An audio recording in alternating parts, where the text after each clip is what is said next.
You know what's fascinating? We spend so much time trying to figure out how to be more attractive. What to say, what to wear, what boundaries to set. But the truth is, when it comes to getting under someone's skin in a way they can't shake, it's not always about standing out. Sometimes, the most powerful psychological trigger in attraction is familiarity. More specifically, emotional familiarity. Now here's where it gets interesting. People don't fall for people just because of how they look or what they do. They fall for those who reflect back something about them. Their values, their energy, their humor, even their emotional rhythm. When someone feels emotionally seen, not just heard, there's a deep subconscious shift. That's where real emotional hooks are set. Think about it like this. When you mirror someone, not copy, but mirror, you activate a psychological principle called similarity attraction. The idea is simple. We trust those who feel like us. We open up to people who match our pace, our tone, our vibe. So if he's guarded and you're hyper-reactive, there's a dissonance. But if he's thoughtful and quiet, and you meet that calm with presence instead of filling the silence with noise, he feels understood. And that makes you feel safe. In his nervous system, in his mind, you feel like home. Not because you did something dramatic, but because you did something incredibly rare. You paid attention to who he was beneath the surface and met him there. Now, this isn't about changing yourself. I'm not talking about pretending to be someone you're not just to impress a guy. That's exhausting and unsustainable. What I'm saying is, observe what he responds to emotionally. Does he open up more when the energy is lighthearted and playful, or when the space feels calm and serious? Does he lean in when you share something real and vulnerable, or when you challenge him in a subtle, flirtatious way? These cues matter. And when you start to mirror the parts of him that feel most authentic, it creates this invisible thread between you. He doesn't know why he's thinking about you later. He doesn't know why conversations with you feel different. He just knows they do. We all want to feel emotionally sensed with someone. That's what love really is, right? It's not logic. It's resonance. It's when someone seems to understand your silences as much as your words. And the way to build that resonance quickly, deeply, and powerfully is through reflection. When you mirror a man's desires, not just his surface wants, but the values underneath, he starts to feel like you get him in a way others don't. And that's intoxicating. Let me give you an example. Say a guy talks about how much he values loyalty. Not just saying the word, but really showing that it's a core belief for him. Maybe he talks about his close friends or how he stood by someone through something tough. Now, you could just nod and move on. Or you could reflect that value back to him. Share a story where you did the same. Not to one-up him, but to show alignment.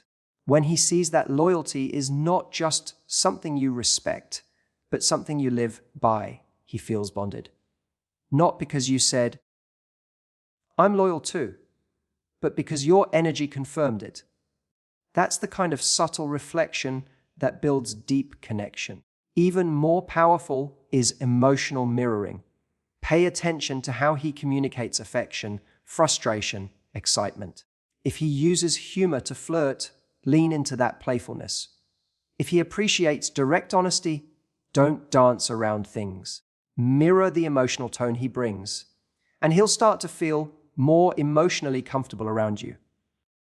His guard lowers. And when a man's guard lowers, his feelings rise. Now let's talk presence, because one of the greatest ways to mirror someone is to match their presence. If he's slow and deliberate in conversation, don't try to fill every pause. Just breathe and match his pace.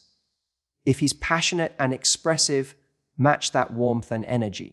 This kind of psychological matching isn't manipulation, it's communication. It tells him, I see you, and I can meet you where you are. And when you do that consistently, when he starts to associate being around you with feeling emotionally recognized, he starts craving that feeling, not just the attention, not the compliments, the recognition.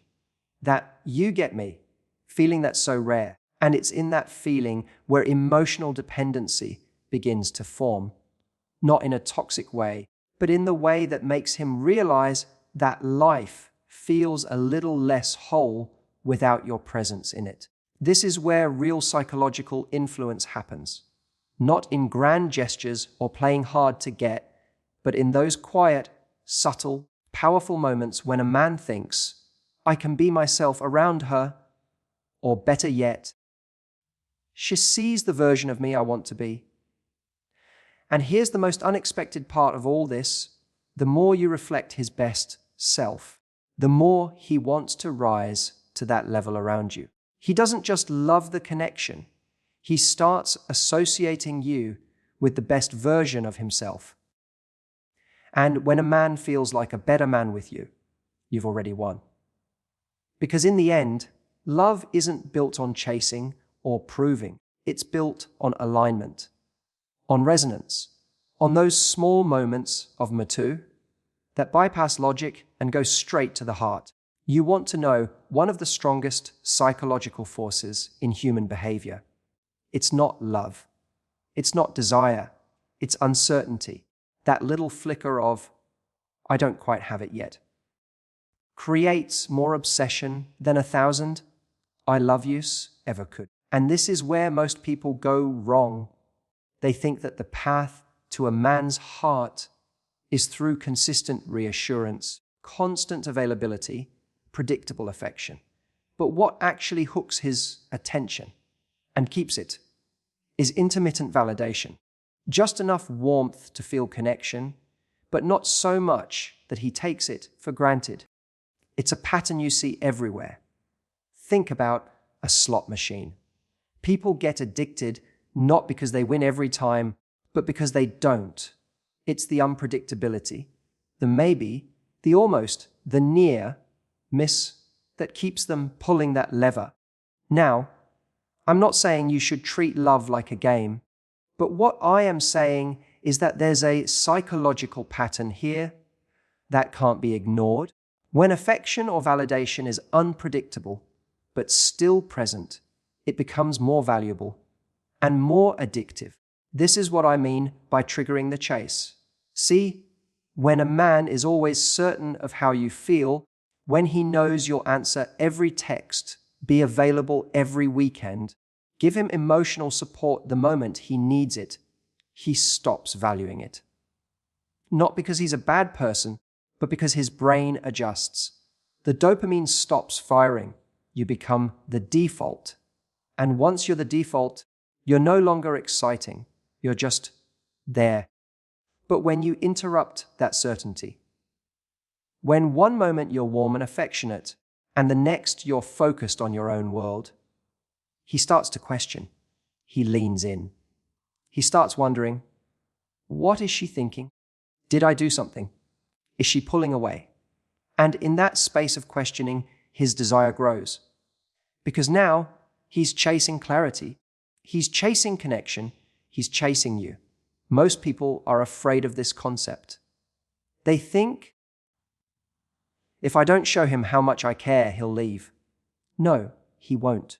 If he was never going to stay unless you gave to begin with, then he wasn't really with you. He was with your attention.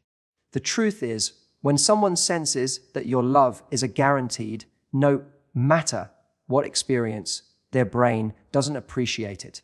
The moment you stop chasing, the moment you stop feeding that endless loop of validation, you become a mystery. And people don't chase what they already understand.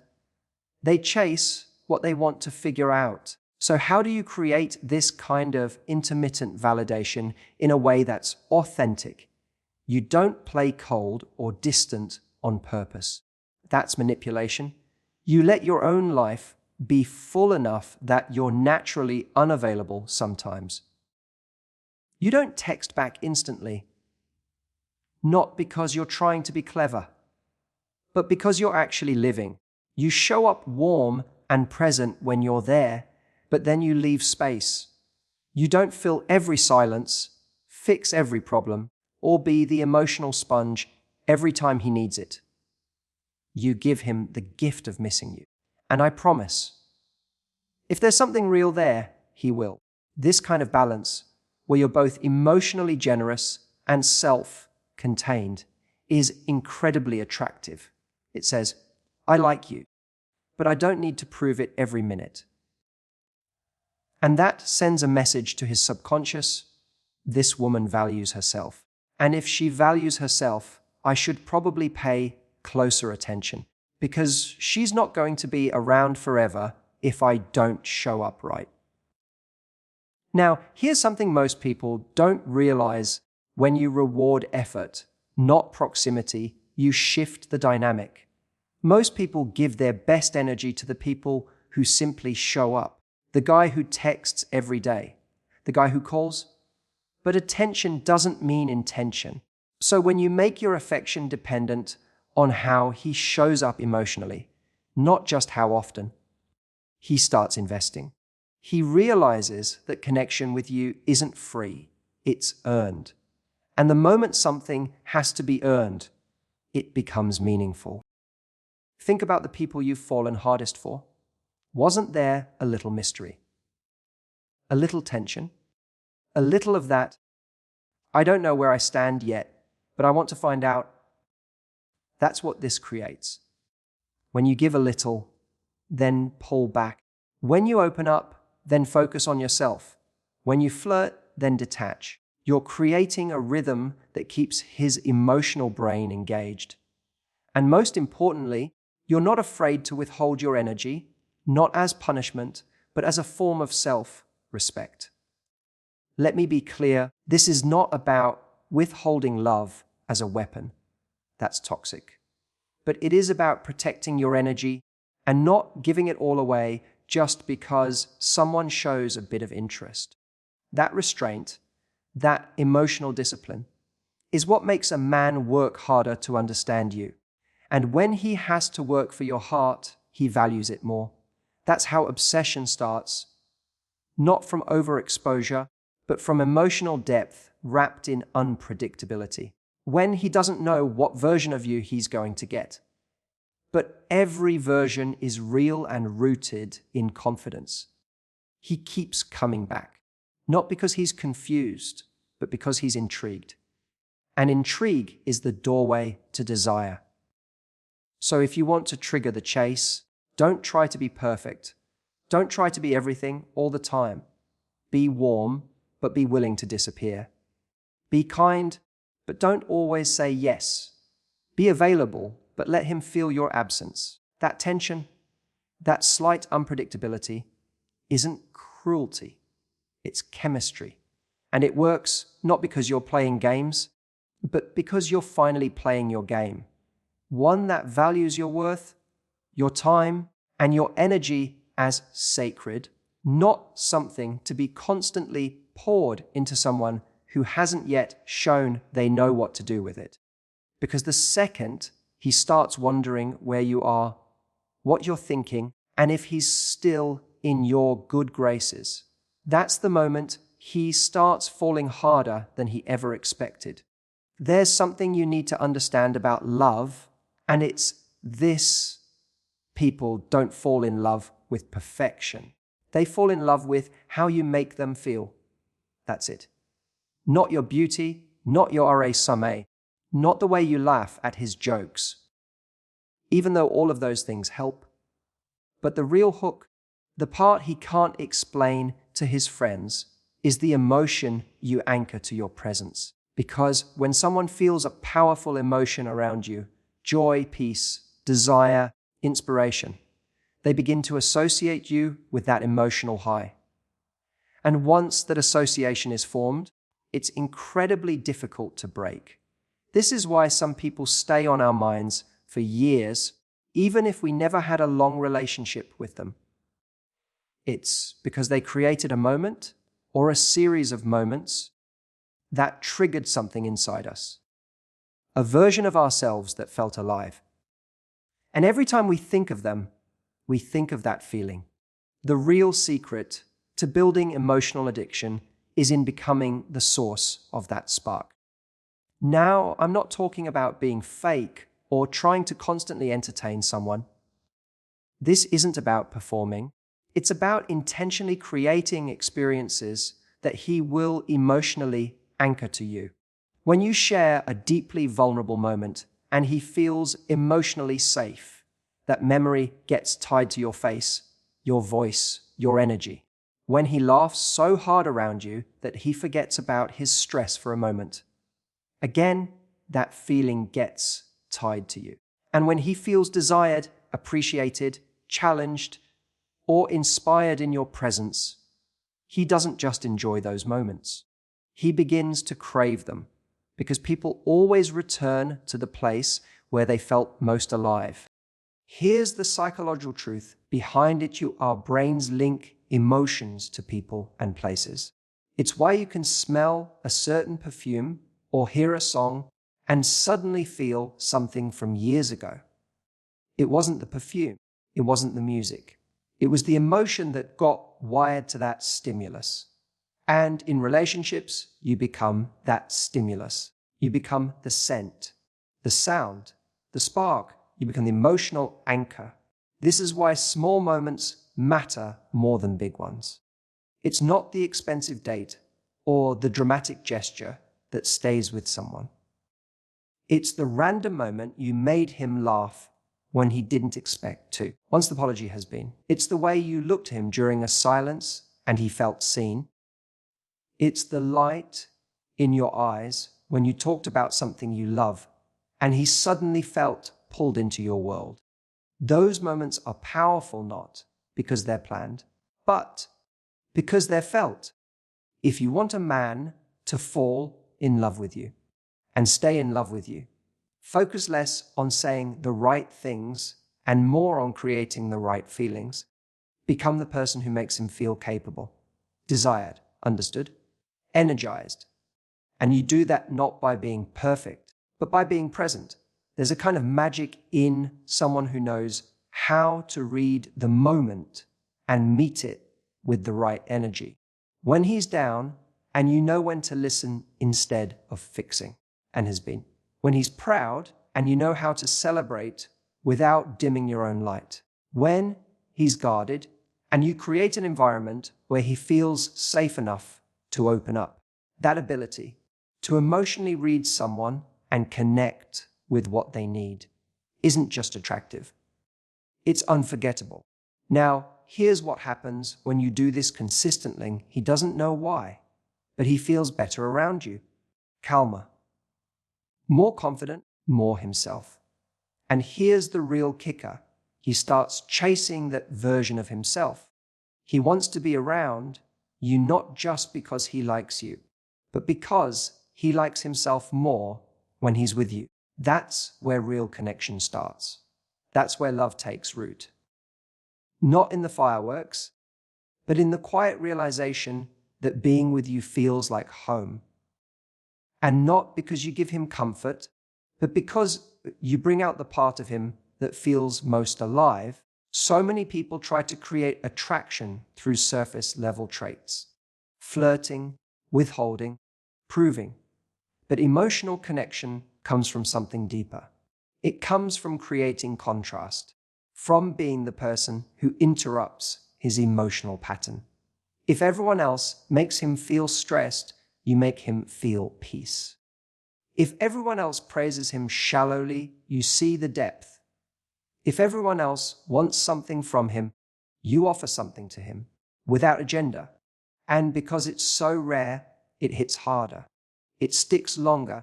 This is also why your energy matters more than anything.